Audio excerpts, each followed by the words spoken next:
Hi everyone, it's the Comic Fan Man here coming at you with another video, and in today's video we're going to have a look at the last figure that McFarlane did for the Legend of Vox Machina.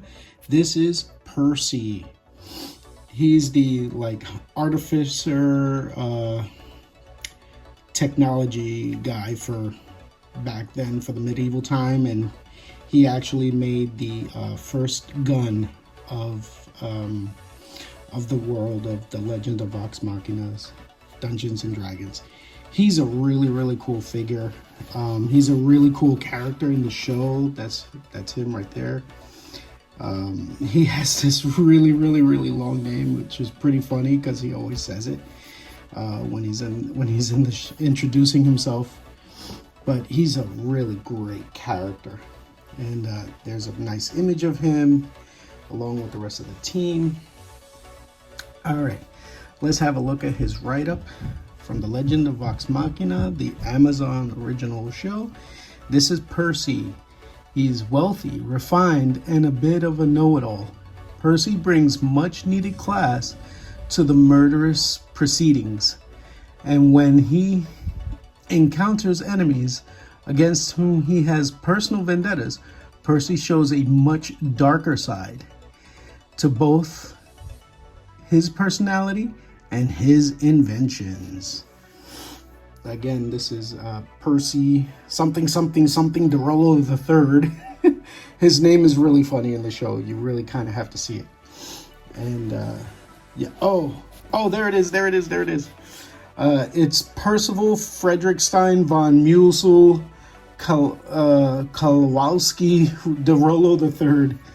Yeah, it's a crazy name. It's really funny. All right, let's open this figure up and take a look at what's inside. All right, so here he is out of the box. Percy from the Legend of Vox Machina. Let's have a look at this figure. I really like this, even though he's like super skinny and he doesn't look like he would be much of a threat. He actually, in the cartoon, he's a really amazing character. And I like the fact that McFarlane actually put glasses on him. McFarlane Toys actually put glasses on him. I was surprised by that. I thought it was just going to be like, you know, the black frame of the glasses. But no, he put the whole thing on, which is really cool. And this is his gun. He calls it in the show, in the game, this is called the Pepperbox. Because of the black powder, they refer to it as the pepper. And as you can see, it's got a lot of nice detail. And he really did it very good to the cartoon. In the cartoon, he the way he made this gun was a revenge demon kind of possessed him while he was asleep, and he helped him to make this thing. But in order to complete the deal, he etched the names of the people that basically took over his kingdom. And the curse was that he had to kill every name that was etched onto the gun.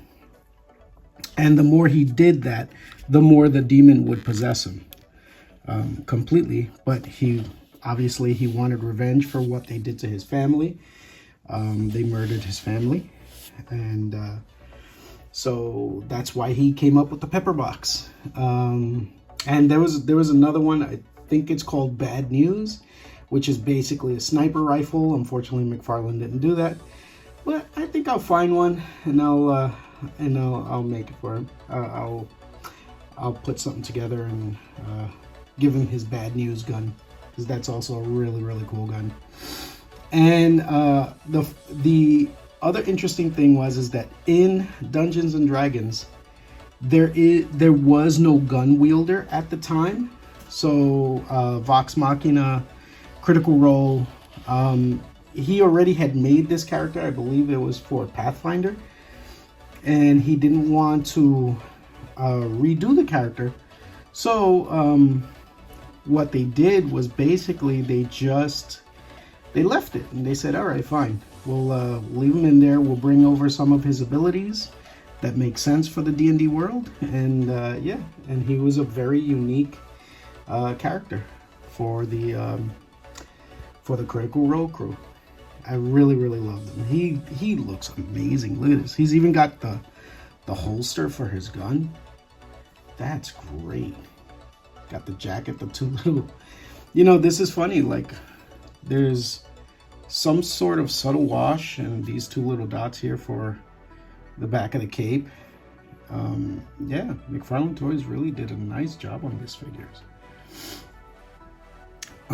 I had no idea what Vox Machina was until recently, and yeah, it's really great, and I think this is a great representation of that show.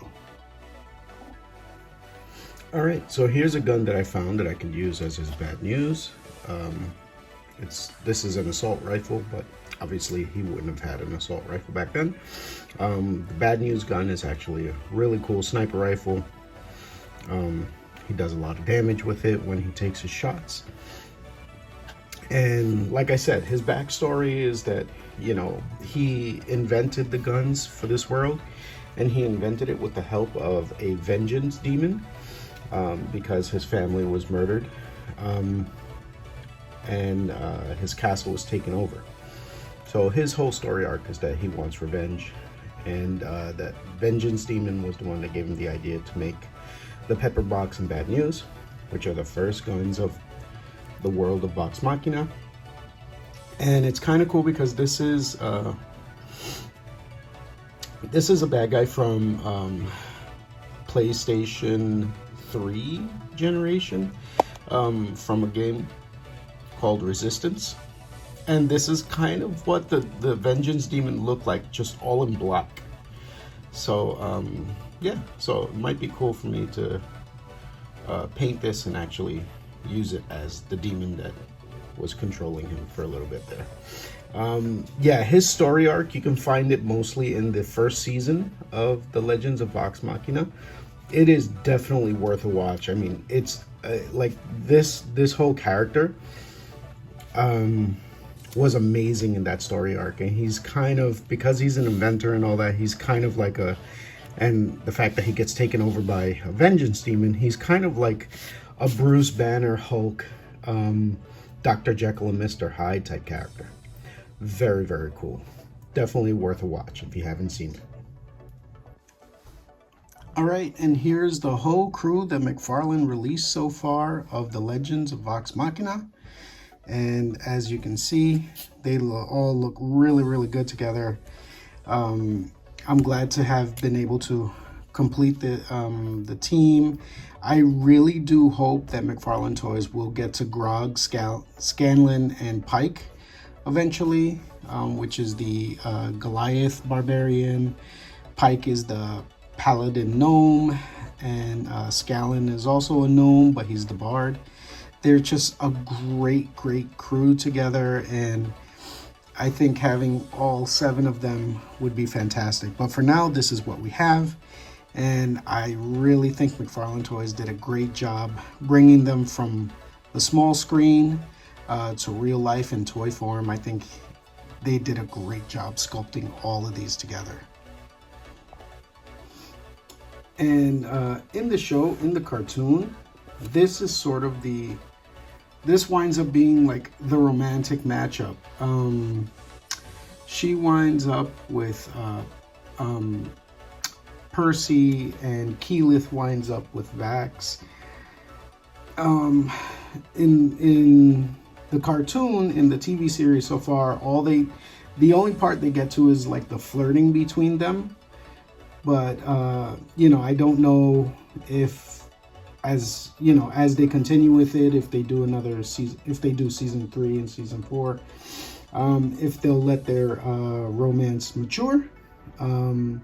But they do during the play session on the Twitch and YouTube streams. So this is actually how the romantic breakdown between these 4 characters actually goes. And yeah, really, really cool. Again, I cannot say enough about what McFarlane Toys did with the look of these figures. I just think they came out so cool, so cool. All right, so I think this would be a much more fair fight than Vexalia trying to fight Warduke by herself. I think this would be a much better fight with all four of them versus Warduke. Not that I think they'll defeat him, but I think it would be a much more fair fight. And who knows, maybe they would be able to overcome him. They did overcome quite a few large big bad guys during their play sessions. All of the execution of the way Matt Mercer and the crew executed their game sessions was amazing. It taught me a lot about Dungeons and Dragons, and yeah, I think they really did a really great job representing the Dungeons and Dragons brand and showing it to you know, other people. Like, what's it like? If you were ever curious about how to play Dungeons and Dragons, if you watch the way they play, you'll learn a lot. There's a episode, episode 12 of campaign 1, where Matt Mercer actually does like a whole hour-and-a-half tutorial about how to DM a play session. And yeah, I was able to learn a lot from that, so I really appreciate it. So yeah, so here we have Vox Machina versus Warduke. Really cool. Alright, so I hope you enjoyed this look at Percival Frederickstein von Musel Kowalski Derolo III, or Percy from Vox Machina. This is a great figure. I really enjoyed collecting all four of these. And again, I am really hoping that McFarlane Toys will get to Grog, Scanlan, and Pike. I think that would be great to complete the set of these heroes from the Legends of Vox Machina. And if you enjoyed this video, please give me a like and subscribe, and look forward to whatever we got coming up next, whatever I can find, whatever tickles my fancy, I'll bring it to you. All right, thank you and have a great day. Bye bye now.